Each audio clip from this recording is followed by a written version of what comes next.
구약성경 673페이지 역대하 14장 1절에서 13절입니다. 아사왕은요, 남과 북으로 분열된 가운데서 남유다의 3대 왕입니다. 제가 그 책상에 같이 이렇게 표를 드린 게 있을 거예요. 이걸 보시면 이스라엘이 건국이 되고 사울이 왕이 된 다음에 다윗이 왕이 되죠. 그리고 솔로몬이 왕이 됩니다. 솔로몬까지는 그 나라가 분열되지 않았어요. 그냥 이스라엘이라는 이름으로 있었습니다. 그런데 그 아들 르호보암 때 이제 남쪽 유다, 남유다라고 해요. 남쪽 이스라엘보다는 일반적으로 남유다라고 하고요. 또 북쪽 이스라엘은 그냥 북이스라엘이라고 합니다. 그래서 분열되기 전에 이스라엘과 구별을 해요. 북이스라엘이라고 합니다. 그래서 남유다는 쭉 보시면 20대까지 왕이 이어집니다. 20대까지 왕이 이어지고요. 북이스라엘은 19대, 19대까지 왕이 이어지는데요. 북이스라엘에 보면, 그 도표에 보면 제1왕조, 2왕조 이렇게 돼 있잖아요. 이거는 뭐냐면, 말하자면 반역이나 뭐 이런 걸 해서 왕조 자체가 바뀐 거예요. 그러니까 남쪽 유다는 쭉 다윗의 혈통이 그 12계하까지 쭉 이어집니다. 그러니까 다 다윗의 혈통들이에요. 근데 북이스라엘은 그 한 여로보암의 혈통이 쭉 이어진 것이 아니라 이게 반역이라든가 뭔가 일들이 해서 자꾸 바뀌어진 겁니다. 그래서 그 왕조들이 붙을 때는 바뀐 거예요. 그러니까 새로운 다른 핏줄이죠. 어떻게 보면 다른 사람이 왕이 된 것입니다. 다른 가문이. 그것을 얘기합니다. 오늘 아사왕의 할아버지는요, 르호보암이에요. 르호보암은 제가 금방 말씀드린 대로 솔로몬 왕의 아들이죠. 이스라엘은요, 솔로몬 왕의 죄악으로 인해서 그의 아들 르호보암 때 10지파인 북이스라엘, 남은 2개 지파인 남유다 왕국으로 나뉘어집니다. 그 남유다 왕국을 이룬 두 지파는 어떤 지파였냐면요, 유다 지파였어요. 다윗이 유다 지파의 후손이었습니다. 유다 지파였고, 그 다음에 베냐민 지파였습니다. 유다 지파와 베냐민 지파가 남유다를 구성하는 두 지파였어요. 그런데 여기서 제가 그 성경의 야사라고 할 수 있는 걸 얘기를 하나 해드리면, 남유다를 이룬 이 두 지파, 그러니까 유다 지파와 베냐민 지파는요, 사실은요, 그렇게 썩 가까운 지파가 아니었다는 거예요. 그러니까 이 두 지파가 원래 우린 참 우애가 돈독한 지파여서 그래도 우린 끝까지 버텨보자, 이런 게 아니라, 사실은 그 역사 속에 보면 이 두 지파는 사실은 사이 별로 안 좋은 지파였다는 거예요. 왜냐면요, 다윗 왕 전에 임금이 누구였습니까? 사울왕이었죠. 사울왕이 베냐민 지파의 사람이었어요. 그런데 우리가 잘 아는 대로 사울왕이 다윗 왕을 질투했죠. 다윗이 소년이었을 때부터 골리앗을 무찌르고 여러 가지 장수로서 이름을 떨치기 시작하니까 사울왕이 위기를 느꼈습니다. 왜냐면 사울왕이 이스라엘의 왕이 됐었을 때요, 사울왕은 용사 중에 용사였거든요. 기골이 장대했다고 나와요. 그러니까 어떻게 보면 그 당시 이스라엘에서 좀 이런 표현을 쓰면 어떨지 모르겠지만 싸움 제일 잘하는 사람이 말하자면 사울왕이었던 거나 마찬가지예요.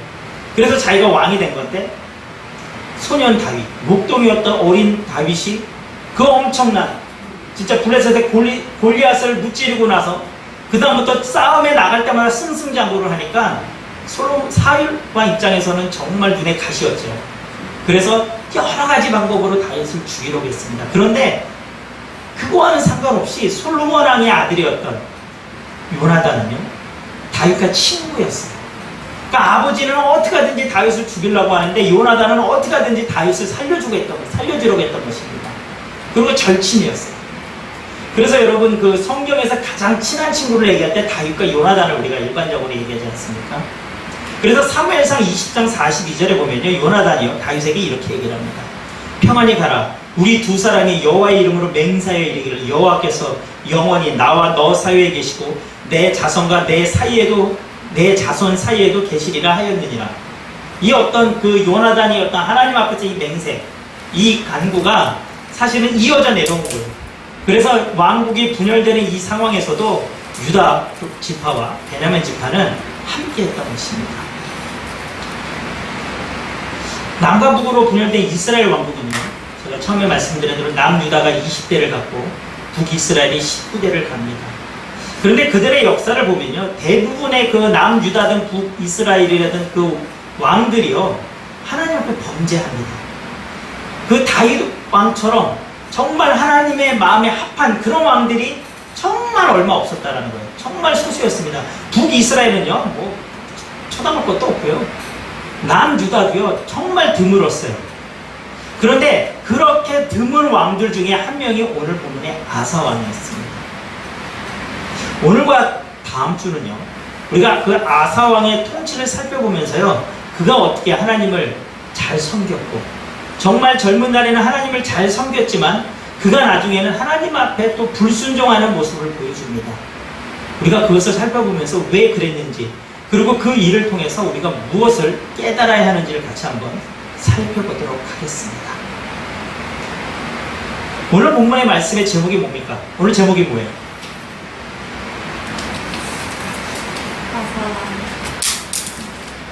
아사왕 이야기. 그리고 부제목이 뭡니까? 하나님을 찾는 자는 실패하지 않는다.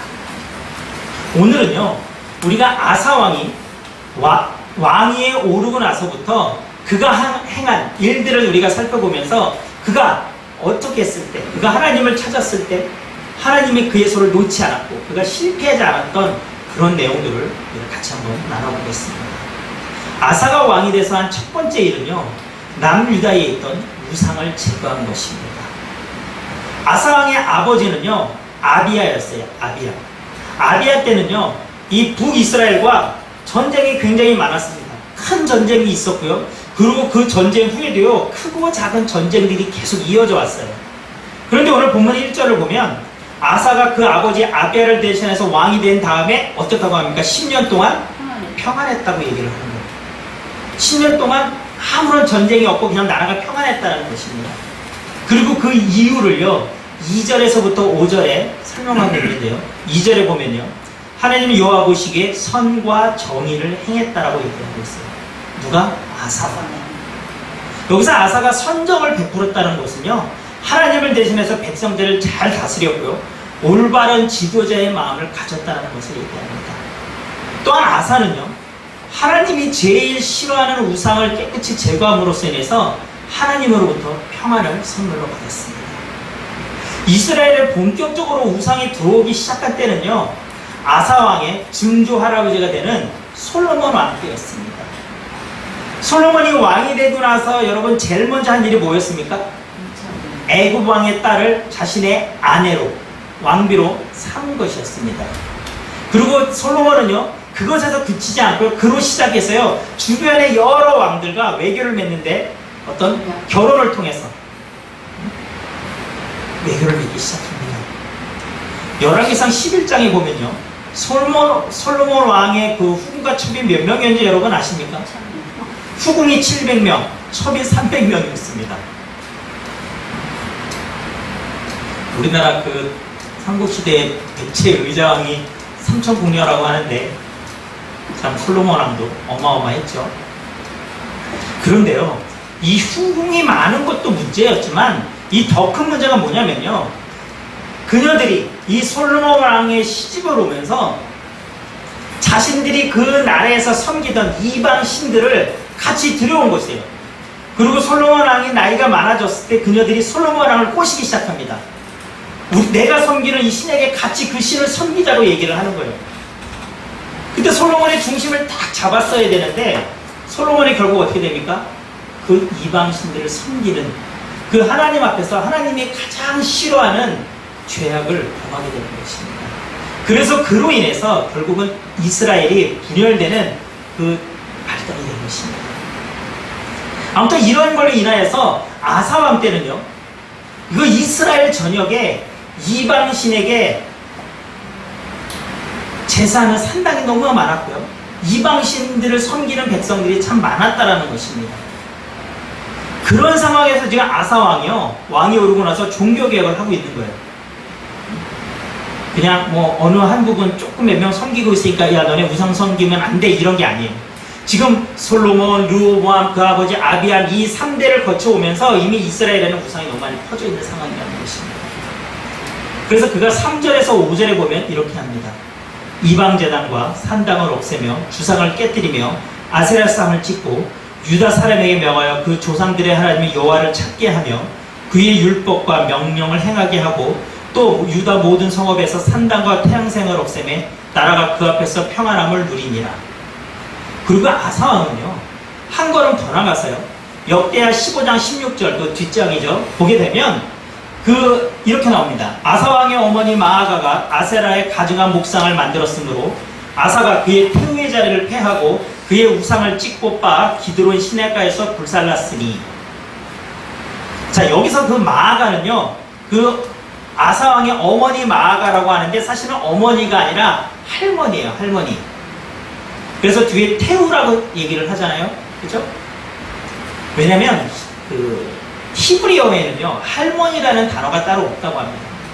그래서 이건 문맥상 우리가 그 할머니로 봐야 돼요. 왜냐면 같은 내용을 다루고 있는 열왕기상 15장 1절에서 2절에 보면요, 이렇게 나와요. 아비양이 유다 왕이 되고, 아비양은 오늘 본문의 아사왕의 아버지죠. 아비양이 유다 왕이 되고 예루살렘에서 3년 동안 다스리니라. 그의 어머니의 이름은 마아가요 아비살롬의 딸이었더라.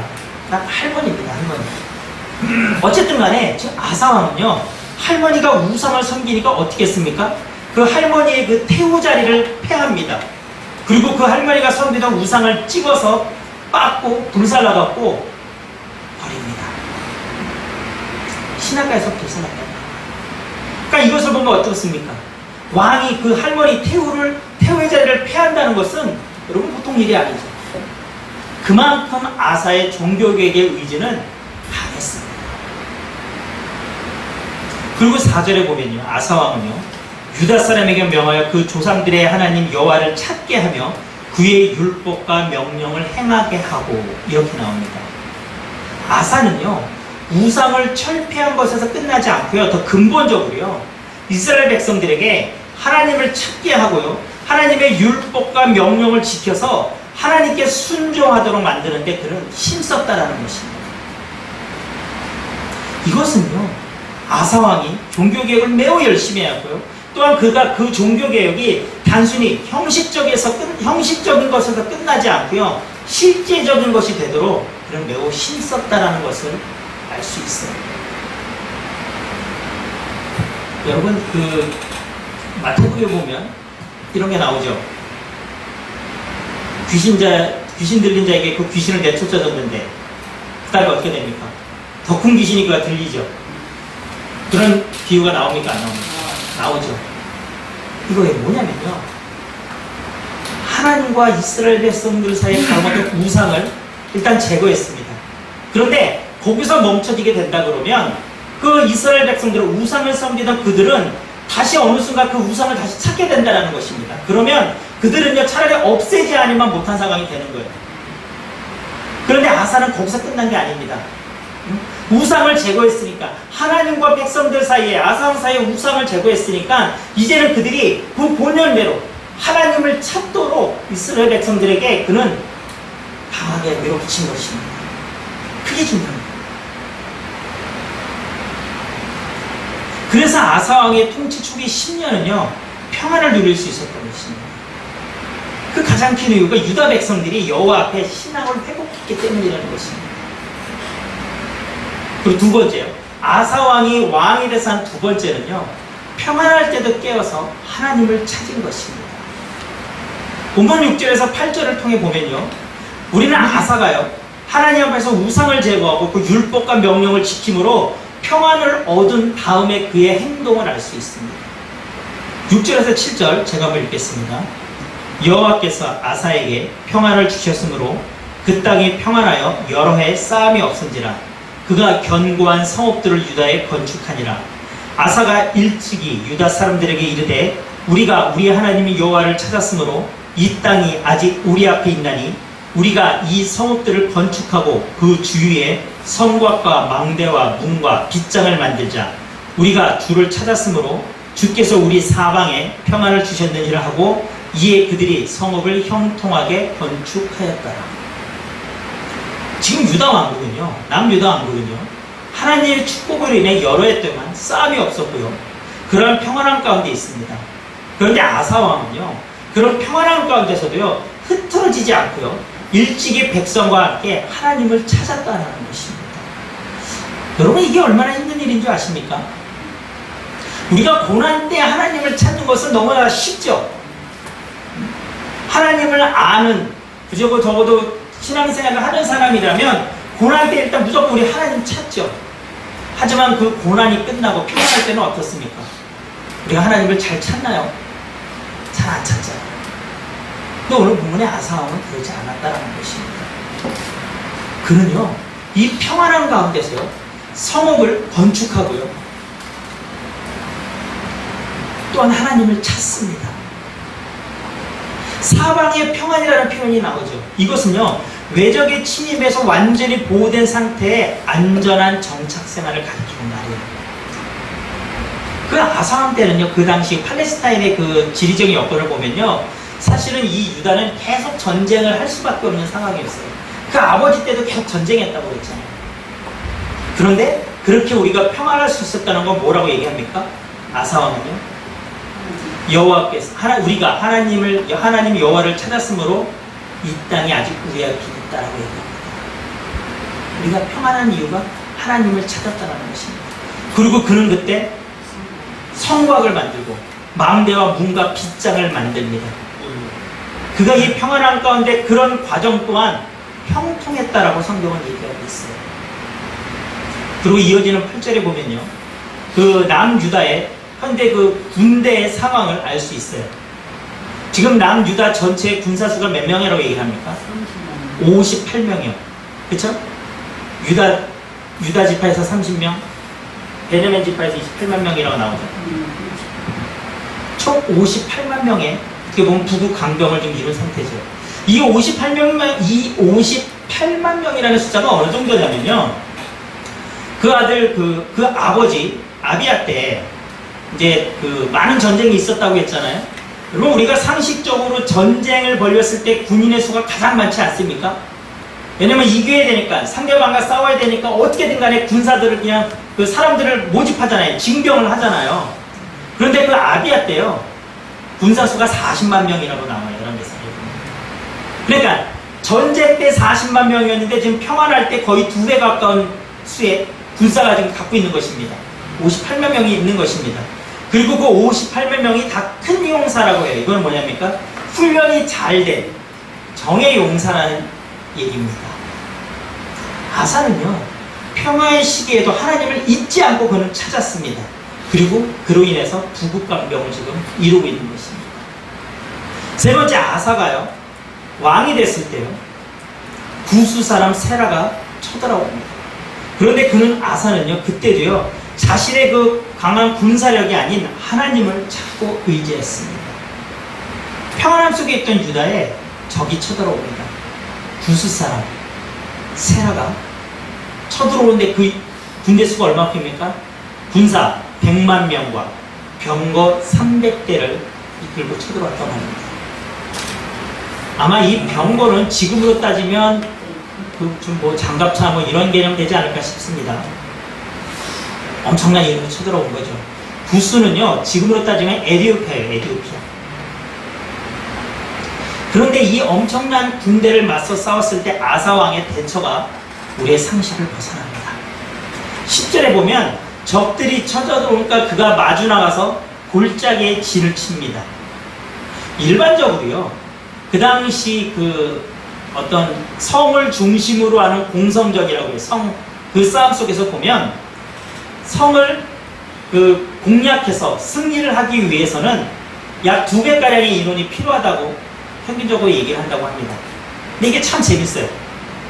유다의 군사수가 58만 명인데 100만 명이 쳐들어옵니다. 거의 한 2배가량이 쳐들어온 것이죠.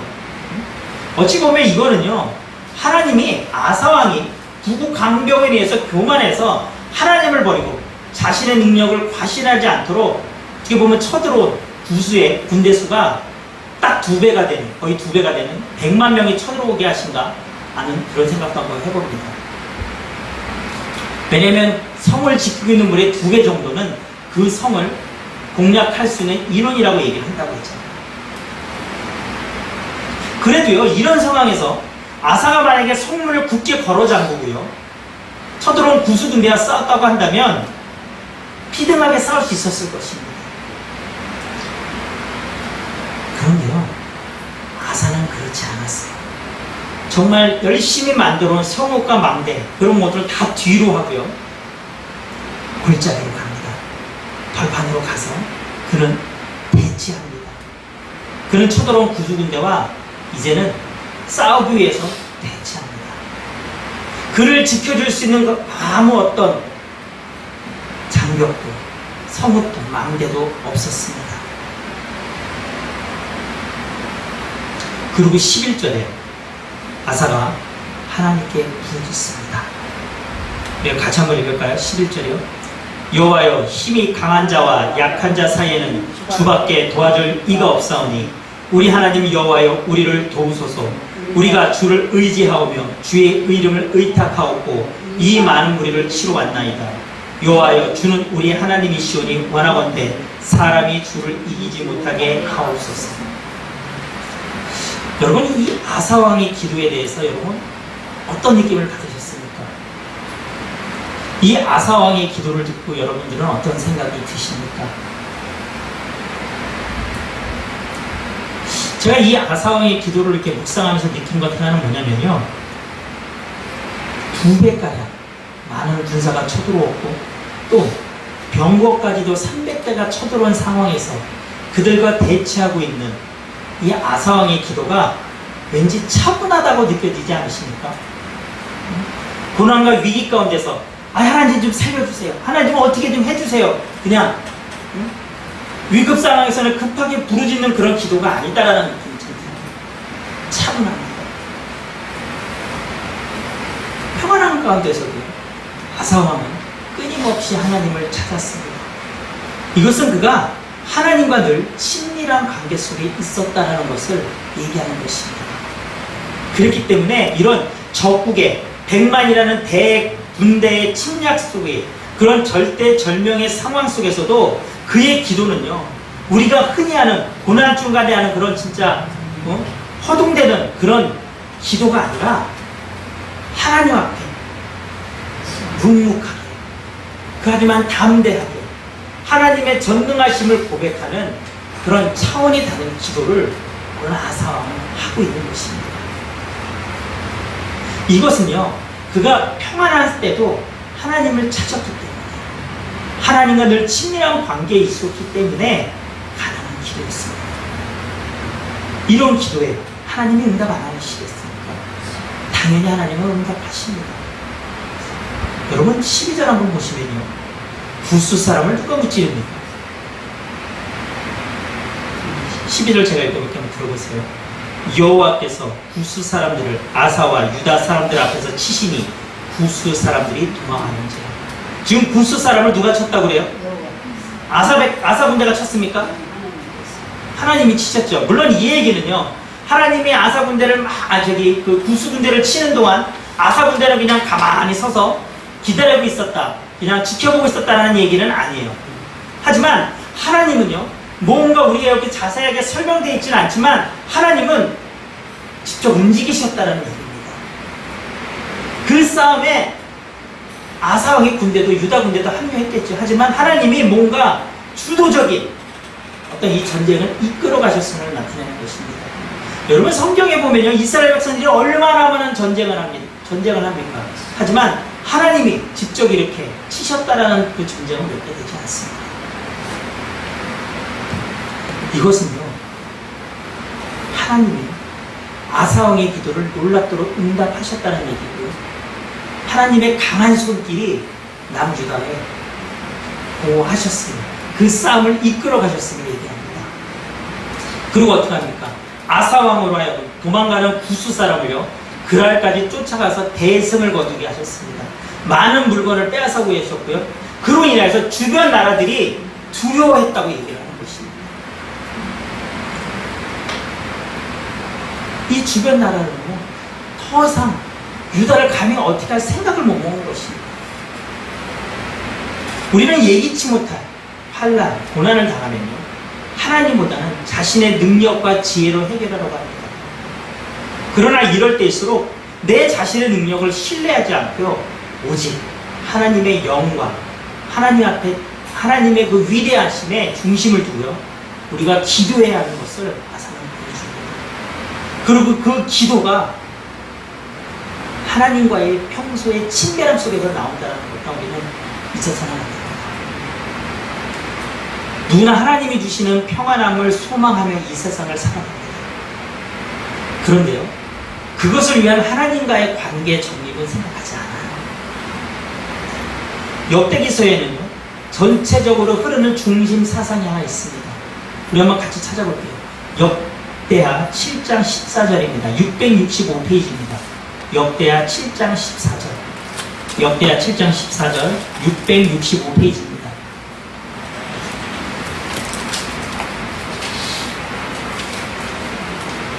역대하 7장 14절. 우리 같이 한번 한 목소리로 합독하겠습니다. 내 이름으로 일컫는 내 백성이 그들의 악한 길에서 떠나 스스로 낮추고 기도하여 내 얼굴을 찾으면 내가 하늘에서 듣고 그들의 죄를 사하고 그들의 땅을 고칠지라. 여러분, 하나님을 찾는 것, 오늘 그 본문에 보면요, 하나님을 찾았다는 얘기가 많이 나옵니다. 아사왕의 얘기가요, 역대하 14장, 15장, 16장 이렇게 세 장에 걸쳐서 나오는데요, 이 세 장에 걸쳐서 보면 하나님을 찾았다는 얘기가 참 많이 나옵니다. 그리고 이 역대기서 전체 흐르는 중심이 하나님을 찾는 것이에요. 하나님을 찾는 것. 이것은요, 내가 하나님 앞에 온전히 하나님을 잘 섬기고 있을 때만 얘기하지 않습니다. 우리가 지금 읽었던 7장 14절에 보면 그들이 악한 길에서 떠나, 내가 하나님 앞에 범죄한 가운데 있더라도 내가 그 길에서 떠나기를 원한다면, 내가 겸손한 마음으로 하나님 앞에 기도하고 하나님을 찾는다면, 하나님은요, 나의 그 울부짖는, 나의 부르짖는 그 소리를 들으신다는 것입니다. 그리고 어떻게 하십니까? 나의 죄를 사해 주시고 땅을 고쳐주신다는, 다시 부흥시켜 주신다는 것입니다. 회복시켜 주신다는 것입니다. 이것이 역대기서의 중심 사상이고요, 오늘 우리에게 하나님이 주시는 말씀입니다. 지금 저와 여러분의 삶 속에서 하나님을 찾는 데 가로막는 것이 있다면 그것을 먼저 제거하시기 바랍니다. 우리 각자 머리에 떠오르는 것들이 있다면 그것을 과감히 제거하시기 바랍니다. 그리고 하나님의 말씀을 순종하면서, 순종하기 위해 몸부림치며 살아가시기 바랍니다. 그럼 하나님은요, 내게 평안함을 선물로 주십니다. 하나님이 주시는 그 하나님의 손길 안에서는요, 평안하지 않을 수밖에 없어요. 평안함이 있을 수밖에 없습니다. 물론 때로는 살면서 우리가 걸어가는 믿음의 길에 고난이 닥치기도 합니다. 고난이 없는 삶은 없습니다. 그러나 그럴 때 오늘 아사왕이 그랬던 것처럼 흔들리지 않고 항상 하나님을 찾는다면 그 고난은요, 우리를 넘어뜨리는 것이 아니라 우리의 믿음을 성장시키는 원동력이 되는 생장점이 될 것입니다. 오늘 이 시간 저와 여러분의 삶의 여정 속에서 하나님을 찾는 그 생장점의 시간이 되시기를 주님의 이름으로 축원합니다. 우리